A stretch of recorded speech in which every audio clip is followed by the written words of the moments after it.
ಹಾಗಲಕಾಯಿ ಪಲ್ಯ ಮಾಡೋಣ.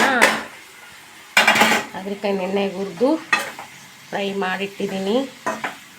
ಈಗ ಎಣ್ಣೆ ಒಳಗೆ ಈರುಳ್ಳಿ ಜೊತೆಗೆ ಹಾಕಿ ಬೇಯಿಸ್ಬಿಡೋದು. ಈ ಥರ ಬೇಯಿಸಿ ಬಾಯ್ ಮುಚ್ಕೊಂಡ್ರು.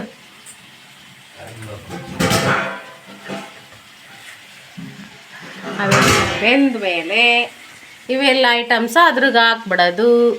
ಹಾಗಲಕಾಯಿ ಪಲ್ಯ ರೆಡಿ.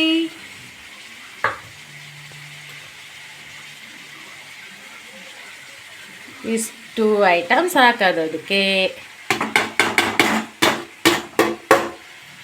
ಬೇಕು ಇಷ್ಟು ಬೆಲ್ಲ ಹಾಗಲಕಾಯಿ ಪಲ್ಯಗೆ.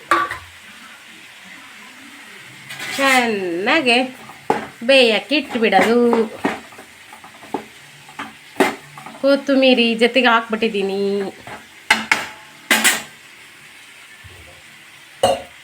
ಆಮೇಲೆ ಸ್ವಲ್ಪ ನಿಂಬೆ ಹಣ್ಣು ಹಿಂಡಿ ಬಿಡೋದು. ಸ್ವಲ್ಪ ನೀರು ಹಾಕಿ ಬೇಯಿಸಿ ಬಿಡೋದು. ಮುಚ್ಚಳ ಮುಚ್ಚಿ. ವಾವ್, ಹಾಗಲಕಾಯಿ ಪಲ್ಯ ರೆಡಿ. ಇದ್ರ ಜೊತೆ ಚಪಾತಿ ಆಗಲಿ ರೊಟ್ಟಿ ಆಗಲಿ ಮಾಡಬೇಕು. ಸೂಪರ್.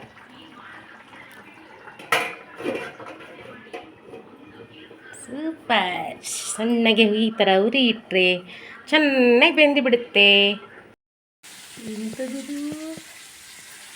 ಸೊಪ್ಪು, ಈರುಳ್ಳಿ, ಮೆಣಸಿನ್ಕಾಯಿ, ಸಾಸಿವೆ, ಜೀರಿಗೆ, ಎಣ್ಣೆ ಹಾಕಿ ಬೇಯಿಸ್ಬಿಡೋದು ಈ ಥರ.